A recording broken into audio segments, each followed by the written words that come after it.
आज मैं आपको एक कहानी सुना रहा हूँ जिसका नाम है हाउस नंबर 450। अगर आपको मेरी ये कहानी अच्छी लगी तो आप मेरे चैनल को सब्सक्राइब करें, अगर हो सके तो बेल के आइकन को क्लिक करें। रात का खाना तैयार करके मैं फारिग हुई तो बावर्ची खाने से निकलती हुई मेरी नजर दीवार पर लगी घड़ी पर पड़ी। उफ, इतनी देर हो गई। मैंने जल्दी से सामने सोफे पर पड़ी चादर उठाकर उड़ी और घर की चाबी पर्स में डालकर घर से निकल गई। रास्ते में ही मगरिब की अजान शुरू हो चुकी थी। बच्चे कहेंगे आज मम्मा हमें ट्यूशन से लेना ही भूल गई। मैं सोचती हुई तेज तेज कदमों से उनकी ट्यूशन सेंटर की जानब बढ़ गई। मम्मा आपने इतनी देर लगा दी। 7 साला रेहान शिकायती नजरों से मुझे देखती हुए बोला, जबकि 6 साला अनम भी मुंह फैलाई चल रही थी। मुझे उसका मुंह देखकर बेसाख्ता हंसी आ गई। अच्छा सॉरी बाबा, आइंदा ख्याल रखूंगी, ऐसी गलती दोबारा नहीं होगी। हम तब मानेंगे आपकी बात जब आप हमें हफ्ते को नानू के घर रहने देंगे। अनम और रेहान की शर्त पर मैंने हंस कर हामी भर ली।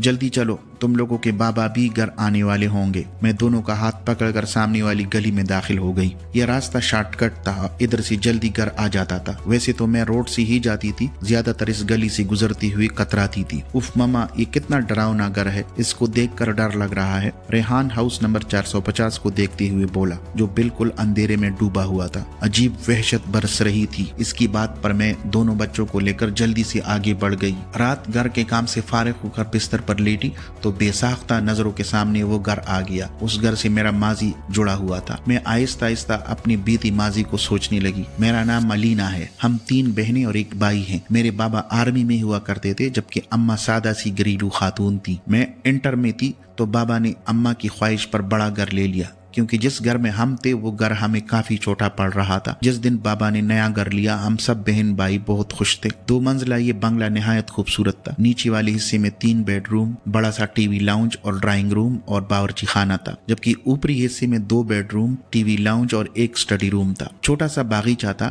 जिसमें नीम और बेर के दरख्त लगे हुए थे और कारपोर्च इतना था कि गाड़ी खड़ी हो जाए। मेरी बड़ी बहन मेहरीन जो मुझसे 2 साल बड़ी थी, और फिर उससे छोटी सना जो 1 साल बड़ी थी, फिर मैं थी और सबसे छोटा हमारा भाई जो इस वक्त 7वीं जमात में था। हम तीनों बहनों ने ऊपर वाले बेडरूम लिए, जबकि नीचे हारिस अम्मा बाबा के साथ रहता था। हम तीनों बहनें चूंकि काफी डरपोक हैं तो हम एक साथ एक बेडरूम में सोती थी। जिस दिन हम शिफ्ट हुए उस दिन काफी थकन हो गई थी। रात गए तक सामान वगैरह समेट कर फारिग हुए। बाकी का काम अब कल कर लेना, अब जाओ तुम लोग भी सो जाओ। खाने से फारिग हुए तो अम्मी बोली तो हम तीनों बहनें ऊपर जाकर लेट गईं। थकन इस कदर थी कि लेटी ही नींद आ गई। अभी सोए हुए ज्यादा देर नहीं हुई थी कि मुझे नींद में ऐसा लगा कि कोई बाहर दरवाजा बजा रहा है। मैंने उठकर दरवाजा खोला तो सामने काली बिल्ली मुझे घूर रही थी।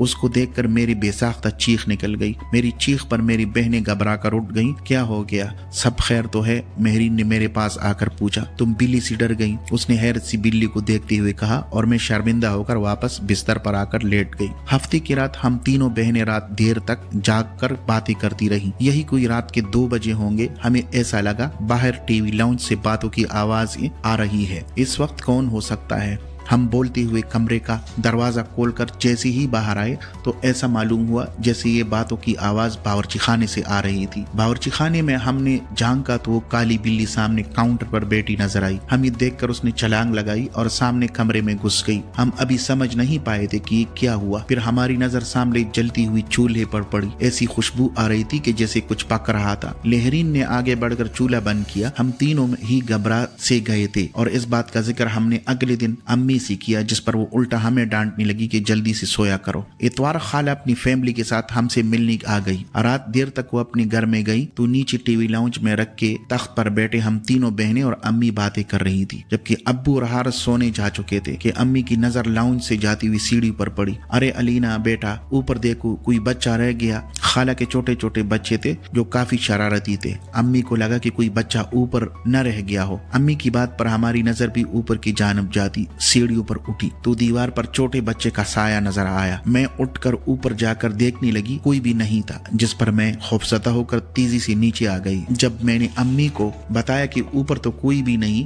तो अम्मी भी चुप सी हो गई। हम सब ही हैरान थे कि जब ऊपर बच्चा नहीं था तो वो साया किसका था। कुछ दिनों बाद बात आई गई हो गई। हम सब घर वालों को कजन की शादी में इस्लामाबाद जाना था। 2 हफ्ते के बाद जब हम घर में वापस आए तो बड़ी अजीब हैरत हुई। पूरा घर शीशे की मानंद चमक रहा था। ऐसा लग रहा था تھا کہ روز گھر کی صفائی ہوتی رہی ہو. ہمیں یہ سب دیکھ کر بڑی حیرانی ہو رہی تھی. بلکہ حارث بولا ایسا لگتا ہے روز کام کرنے والی آ کر کام کر کی جاتی تھی. میں منہ دھونے کی غرض سے غسل خانے میں گئی تو غسل خانے کا گیلا فرش دیکھ کر مجھے حیرت کا دھچکا لگا. ایسا لگ رہا تھا جیسے کسی نے غسل خانہ استعمال کیا ہو. پھر تو یہ معمول بن گیا. گھر کے افراد گھر سے باہر ہوتے غسل خانہ بھی استعمال ہوتا اور باورچی خانے میں بھی رات گئے کٹر پٹر کی آوازیں آتی. ہم لوگوں کو وہ کالی بلی مستقل گھر میں گھومتی ہوئی نظر آتی. ہم لوگ اب آہستہ آہستہ ان باتوں کے جیسے عادی ہوتے جا رہے تھے. جب وہ ہولناک واقعہ رونما ہوا جس کے بعد ہم نے فوراً وہ گھر چھوڑ دیا. رات کی کسی پہر امی کی آنکھ کھلی تو انہیں محسوس ہوا کہ چھت پر کوئی ہے. وہ سمجھی ہم بہنیں سونے کی بجائے گپوں میں مصروف ہے. وہ دبے قدموں سے چھت پر آئی. وہاں گول دائرے میں 10-12 عجیب شکل والوں کو دیکھا. وہ منظر اتنا خوفناک تھا کہ امی بے ہوش ہو گئی. فجر کی نماز کے لیے جب ابو اٹھے اور امی کو کمرے میں نہ پا کر لاؤنج میں آئے تو انہیں سیڑھیوں پر امی اوندے منہ پڑی نظر آئی. ہوش میں آنے پر جب امی نے رات والا منظر بتایا تو ابو نے فوراً فیصلہ کر لیا کہ یہ گھر چھوڑ دینا مناسب ہے. اس سے پہلے کہ کوئی بڑا نقصان ہو ہم نے وہ گھر چھوڑ دیا.